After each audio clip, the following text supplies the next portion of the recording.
Bonjour mes amis, j'espère que tout le monde va bien. Attendez, j'oriente un peu mieux. J'espère que tout le monde va bien. Ce soir, je voulais vous proposer un peu une guidance coaching. Je me base sur un sujet qu'on m'évoque souvent au cours des voyances, si vous voulez, que les clientes et clients évoquent souvent. C'est je suis face à une personne qui ne s'éloigne pas de moi, mais n'avance pas non plus. Et je ne sais pas comment agir face à ça. Je me trouve dans une situation qui stagne. Alors, je vais tenter dans cette vidéo de vous expliquer ce qui se joue réellement, pourquoi attendre ou forcer la situation ne fonctionne pas, et enfin les 4 leviers concrets pour reprendre un peu le pouvoir dans le lien. Vous pourrez vous en inspirer librement si vous le souhaitez, bien entendu, puisque je n'ai pas à vous dicter votre conduite. Alors, on commence par ce qui se joue vraiment, véritablement dans ce type de relation. Quand une personne ne part pas mais n'avance pas, ce n'est presque jamais de l'hésitation amoureuse au sens classique ou au sens où vous l'entendez. Souvent, on peut avoir un lien asymétrique. On peut avoir un lien asymétrique où une circulation d'énergie se fait à sens unique. C'est-à-dire, on a affaire à une personne qui reçoit ou qui est capable de recevoir plus qu'elle ne peut donner. Alors, dans ce cas, pourquoi cette personne reste et qu'est-ce que ce lien peut bien lui apporter ? Eh bien, si la personne reste, c'est parce que le lien peut lui apporter un apaisement, peut lui apporter une forme de validation, peut lui apporter une sécurité émotionnelle ou parfois même une réparation inconsciente. Mais sans le risque de l'engagement, vous comprenez ? Alors, ce n'est pas forcément de la manipulation, mais souvent c'est du confort. C'est une situation confortable et de ce fait, cette situation, elle reste figée. Alors pourquoi ni l'attente ni la pression ne changent la situation ? Pourquoi attendre ne changera pas la situation ? Eh bien parce que si vous attendez patiemment, eh bien cela confirme inconsciemment que ce rythme imposé par la situation, imposé peut-être même par l'autre personne, vous convient. Pourquoi est-ce que l'attente, ça ne fonctionne pas ? Parce que l'attente, vous mettre dans l'attente, va ancrer la relation dans l'inertie. On va rester dans l'immobilité la plus totale. Et puis surtout, parce que cette attente, elle épuise celui ou celle qui espère que la situation change. Maintenant, voyons pourquoi forcer, demander des preuves, mettre la pression, ça ne fonctionne pas du tout non plus. Parce que si vous forcez, eh bien cela va mettre l'autre en position de défense ou de repliement. Parce que cela va créer des paroles, mais pas nécessairement des actes. C'est-à-dire que si vous forcez un peu, si vous mettez un peu la pression, la personne, elle peut vous dire, pour vous faire plaisir, oui, mais t'inquiète pas, je vais changer et tout, oui, ok, il n'y a pas de souci, etc. Mais on n'aura pas d'actes derrière. Ou alors on aura peut-être des actes pendant 8 jours, si vous voulez, et puis après, plus rien derrière. Et puis pourquoi forcer, ce n'est pas bon non plus, parce que ça maintient le lien, mais en fait ça le maintient tel qu'il est, sans le transformer pour autant. Donc, dans les deux cas, l'attente ou la pression, dans les deux cas, la structure du lien, elle ne changera pas, je vous le garantis. Et ce n'est pas la personne qui bloque, c'est la dynamique dans laquelle vous vous trouvez. La vraie question à se poser, c'est qu'est-ce que moi je suis en train de faire aujourd'hui ? C'est pas C'est pas pourquoi il ne bouge pas, qu'est-ce qui fait qu'il avance pas, bon bah je vais attendre, bon bah je vais ou je vais abandonner, etc. Non, c'est pas ça la vraie question à se poser. La vraie question à se poser, c'est vous qui êtes dans cette attente, vous qui êtes dans cette situation face à l'autre.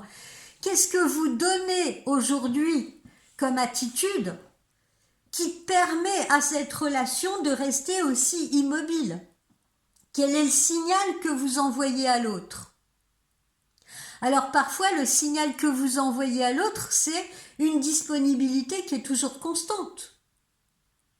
C'est-à-dire, voilà, il appelle, on peut se voir ce soir, il appelle, mettons, après 8 jours de silence, on peut se voir ce soir, vous répondez, oui, oui, ok, j'arrive tout de suite, pas de souci, je suis là, je suis dispo. Qu'est-ce qui peut faire que cette situation reste dans l'immobilisme? C'est parce que vous pouvez également avoir une écoute sans limite. Bah mon pauvre chéri, je l'écoute, hein, il est là, il vient après 8 jours de silence et puis il me dit ouais mais tu sais, je suis pas bien parce que j'ai vécu ça dans le passé ou nanani ou nanana, voilà, et vous écoutez gentiment, calmement, etc. Votre patience aussi sans limite. Ou alors tout simplement une absence de cadre. Donc, là, je suis pas en train de vous faire des reproches si vous êtes en effet dans ce type d'attitude, mais ce que j'aimerais faire, c'est vous apporter une prise de conscience. Donc, les solutions, comment agir concrètement? Premièrement, vous pouvez retirer l'énergie sans couper le lien. Alors, il ne s'agit pas de disparaître brutalement de la vie de votre autre ou de cette personne-là. Il s'agit par exemple de lui répondre moins vite, moins rapidement. D'accord? Comme je vous le disais tout à l'heure. Bon ben il vous appelle, ne vous jetez pas sur le téléphone pour aller lui répondre. Il vient vous voir, ne soyez pas systématiquement présente à la maison à l'attendre. Ne décrochez pas le téléphone tout de suite. Ne répondez pas à son message dans l'immédiateté. Donc répondez moins vite. Évitez de le relancer. Évitez à ce que ce soit vous qui relanciez cette personne, parce que souvent j'ai des femmes qui toutes mignonnes me disent « Oh vous allez me fâcher, hein, mais j'ai pas pu résister, je lui ai répondu, je lui ai envoyé un message, j'ai pas su résister. » Donc non, stop, ne plus relancer systématiquement. Et surtout, arrêtez de porter la relation pour deux.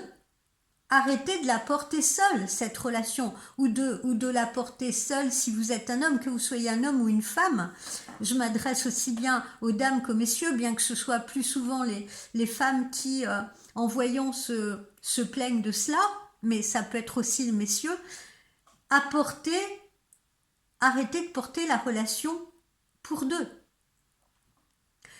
Parce que le message énergétique le meilleur que je puisse vous envoyer, c'est de vous dire d'abord à vous, je suis là, ok, je ne m'en vais pas brutalement, je ne l'abandonne pas, je suis là, mais je ne porte plus l'attente. Mon message, il est clair. Je suis là, mais je refuse maintenant, je ne veux plus porter l'attente. Et pourquoi ça va être bénéfique, ce changement d'attitude? C'est parce que on va avoir face à cela deux réponses. Soit ça va apporter une révélation à l'autre, il va se dire « Ah tiens, c'est bizarre, elle a changé d'attitude, maintenant elle me répond au bout de 3 jours au lieu de me répondre tout de suite, je l'appelle, elle me dit que bon bah ça serait avec plaisir de me voir, mais que là elle a prévu autre chose, etc. » Donc face à ce changement d'attitude dans laquelle vous l'avez conditionné, eh bien on va avoir deux réponses. Soit en effet, il va se repositionner, il ou elle va se repositionner, ou alors soit il ou elle va s'éloigner. Et si l'autre s'éloigne, c'est déjà une réponse en soi. C'est qu'il n'a pas envie de se battre ou que votre relation ne lui importe pas assez. Donc c'est déjà une réponse en soi. Et ça, il faut l'accepter aussi. Le levier numéro 2 que je vous propose, c'est donc de poser un cadre intérieur. Alors attention, quand je dis poser un cadre intérieur, ce n'est pas un ultimatum. Et la différence, elle est essentielle. Parce que qu'est-ce que c'est l'ultimatum? C'est de dire à l'autre, soit tu t'engages, soit j'arrête, soit je pars. Ça, c'est un ultimatum. Poser un cadre intérieur, c'est dire à l'autre, gentiment, mais fermement, je sais ce que je veux et je n'agirai plus contre moi, ce que je veux, contre mes propres souhaits, contre mes propres envies, contre mes propres désirs. Je ne me battrai plus contre moi-même. Je sais ce que je veux et je n'agirai plus contre moi-même. Alors là, l'autre, il va se dire, oula, là, elle me donne du grain à moudre, hein. Là, elle me donne de la réflexion, elle me donne matière à réfléchir, parce que quand elle me dit, maintenant, je sais ce que je veux et je n'agirai plus contre ça, ça peut vouloir dire qu'elle en a un petit peu marre maintenant, que j'ai un petit peu dépassé les bornes, et que si je continue dans cette voie-là, je risque au bout de la perdre. Donc là, vous lui donnez matière à une analyse, à une réflexion. Alors que dans l'ultimatum, vous lui dites soit tu t'engages, soit je pars. Là, il n'y a pas matière à réflexion. Vous voyez ce que je veux dire? C'est vraiment, mon gars, voilà, tu décides, c'est blanc ou noir, et c'est moi qui tranche. Et là, tout ce que vous risquez, c'est en effet de fermer la porte de l'autre côté, ou que l'autre verrouille ses oreilles et ne vous écoute plus et ne vous entende pas. Donc concrètement, qu'est-ce que je vous suggère? Et ce n'est que des suggestions, hein, je vous dis, je vous donne des pistes, hein, bien entendu. Je peux pas faire les choses à votre place, hein, parce que vous gardez votre libre arbitre, bien entendu. Mais ce que je vous suggère, c'est de changer d'abord votre propre comportement, au lieu d'attendre systématiquement que ce soit l'autre qui change le sien. Changez votre propre comportement.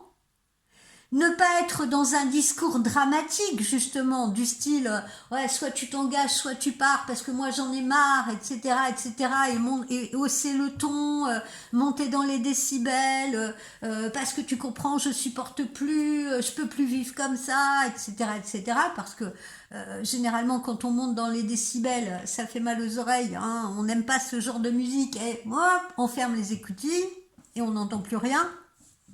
Où on n'entend que ce qu'on a envie d'entendre. Et surtout également, concrètement, pas de justification, s'il vous plaît. Qu'est-ce que j'entends par là? Je vous donne un exemple précis. Monsieur appelle et vous lui répondez, par exemple, ah ben écoute, mon chéri, ça aurait été plaisir que je te voie ce soir, mais j'ai prévu autre chose. Et si monsieur vous dit ah bon, mais tu vas où? Qu'est-ce que tu fais? Vous n'êtes pas obligé de vous justifier. Qu'on soit bien d'accord. Lui ne se justifie pas de ses silences. Lui ne se justifie pas de ses absences répétées. Lui ne se justifie pas de ses retours improvisés. Donc pourquoi auriez-vous à vous justifier? Non, vous changez d'attitude, vous n'êtes plus dans l'attente, vous l'avez prévenu, d'accord? Vous ne vous mettez plus dans cette attente, vous ne faites plus les choses que vous ne voulez plus faire, et vous ne lui donnez pas de justification à cela. Vous avez envie de sortir avec vos copines, ou vous avez envie de rester tranquillement à la maison, vous n'avez pas envie de le recevoir systématiquement le soir où lui a envie de venir. Vous n'êtes pas obligé de vous justifier, vous lui dites simplement gentiment, parce que vous n'êtes pas obligé non plus d'être revêche, d'être amère, etc. Vous lui dites simplement, écoute, je suis désolée, ça aurait été avec plaisir, mais j'ai prévu autre chose. Et quand il vous appelle, quand il vous envoie un message, n'oubliez pas, vous n'êtes pas obligé de retexter dans la seconde. Et s'il vous dit, mais comment ça se fait que tu m'as répondu que le lendemain, encore une fois, vous n'êtes pas obligé de vous justifier. Je vous donne également un autre levier qui est de sortir un peu dans ces projections qui se font trop dans le futur. Il y a beaucoup de relations qui stagnent parce qu'elles vivent dans le futur, justement, dans un futur qui n'existe pas, dans un futur qui est trop lointain. Il n'est pas bon non plus de dire, par exemple, bon je verrai bien quand il sera prêt ou quand elle sera prête. Non, parce que vous allez fédérer de la frustration et de la souffrance en vous. Et vous seul en serez responsable. C'est pas l'autre. Vous pouvez pas accuser l'autre d'être responsable des choix que vous faites. Il vous met pas un fusil sur la tempe en vous disant attends-moi. C'est vous qui faites le choix de l'attendre. C'est vous qui faites le choix de patienter. Donc vous ne pouvez pas être malheureuse des choix que vous avez faits. Parce que sinon c'est du masochisme. Donc, il faut pas se dire non plus, on verra quand la situation changera, on verra bien. Non. Il faut ramener votre relation au présent. Voilà, qu'est-ce que je peux faire au présent? Comment je peux agir au présent? Et je vous ai donné des clés, réécoutez la vidéo. Et puis regardez uniquement les actes aussi. Regardez les actes. Regardez ce que lui ou elle fait pour faire évoluer, pour se repositionner, pour faire avancer la situation. Parce que ça aussi, il faut le regarder. Parce que tout petit effort, c'est une goutte d'eau peut-être pour vous, mais les gouttes d'eau font les ruisseaux, qui font les grandes rivières, qui font les mers et les océans. Alors des fois, j'ai aussi des clientes qui ne voient pas quand il y a des efforts de fait de l'autre côté parce que pour elles c'est trop minime. Alors que pour l'autre c'est peut-être un effort monumental. Quelqu'un qui n'a pas l'habitude de se dévoiler, qui n'a pas l'habitude de se confier, qui n'a pas l'habitude de parler, quand la personne elle commence à vous dire tu sais moi dans mon enfance j'ai vécu ça, qui a fait que oui, vous voyez, c'est un effort, justement, la personne, elle cherche à exprimer quelque chose. Elle fait l'effort de venir vous parler, elle fait l'effort de venir se confier à vous. Et même si c'est pour 2 simples phrases prononcées au cours d'un dîner, je veux dire, il faut en tenir compte. Si la personne ne l'a jamais fait avant, eh bien c'est justement un pas qu'elle fait vers vous.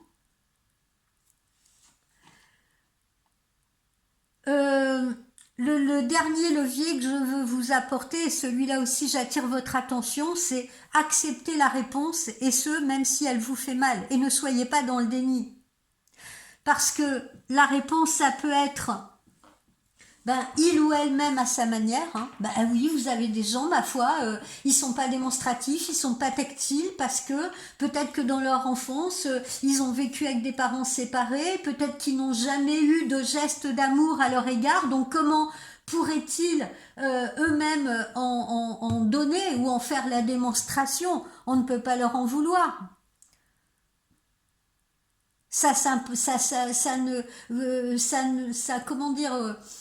On se construit comme ça. Et ça vient après avec la confiance, vous voyez ce que je veux dire? Quelqu'un qui a été battu toute son enfance ou quelqu'un qui a eu des parents qui se disputaient toute leur enfance, on peut comprendre qu'ils aient des réticences dans leur vie, dans leur construction d'adulte. Et que ça soit pas inné chez eux d'aller prendre la main d'une personne, d'être câlin, d'être tactile, etc. Il faut bien le comprendre ça. Donc, la personne, vous avez des personnes qui peuvent vous aimer à leur manière. Après, vous avez des personnes qui vous aiment, mais pas au point d'avancer. Ou pas maintenant, parce qu'elles ne sont pas prêtes, parce qu'il leur faut du temps. Encore une fois, peut-être par rapport à des blessures, par rapport à des souffrances, etc. Vous avez eu les vôtres, acceptez que l'autre en ait eu aussi. Et puis acceptez également que peut-être ça ne se fera jamais. Dans certains cas, Attention, hein, je ne dis pas que toutes les relations comme ça sont vouées à l'échec, pas du tout. Dieu merci. Mais dans certains cas, eh bien malheureusement, ça n'évoluera jamais. Et ça, il faut que vous soyez en position de l'accepter et de ne pas être dans le déni. Parce que ça reste votre choix, encore une fois. Et vous verrez que plus vous allez être lucide de tout ce que je suis en train de vous expliquer là, et plus la douleur va diminuer. Le message final pour conclure cette vidéo, il est le suivant. Une relation qui n'avance pas, ce n'est pas forcément voué à l'échec. Mais une relation qui n'avance pas ne peut changer que si celui qui donne le plus, et là on parle de vous, puisque je m'adresse à vous, à ceux qui donnent le plus, que si ceux qui donnent le plus changent quelque chose en premier et ne sont pas dans l'attente que ce soit l'autre qui change. Il faut que vous donniez l'impulsion du changement par votre propre attitude, par vos propres choix. C'est conditionné par ça. Voilà ce que je voulais vous exprimer ce soir. Et c'est important parce que si vous changez votre attitude, eh bien, vous allez voir que ça va aussi vous enlever de la culpabilité parce que souvent, j'ai des clients qui sont « mais qu'est-ce que j'ai fait? Pourquoi il agit comme ça? Pourquoi il me donne pas de nouvelles? Qu'est-ce que j'ai dit? Peut-être qu'il m'aime pas, peut-être que il ose pas me dire que je suis pas assez jolie, que je suis pas à son goût, etc., etc. » Non, il faut que vous vous redonniez le pouvoir. Cette vidéo, elle n'est pas faite pour vous vendre du rêve, elle est faite pour vous apporter la clarté. Et encore une fois, personne ne vous met le fusil sur la tempe. Vous conditionnez vos propres choix. Et puis je le redis toujours et je le dis à chaque fois à mes clientes, l'autre, ce n'est pas la projection en aucun cas de vos propres désirs, de vos propres envies, de vos propres souhaits. C'est un être unique à part entière, tout comme vous l'êtes. Il a eu ses propres failles, ses propres blessures, ses propres expériences, sa propre construction, sa propre enfance, sa propre adolescence.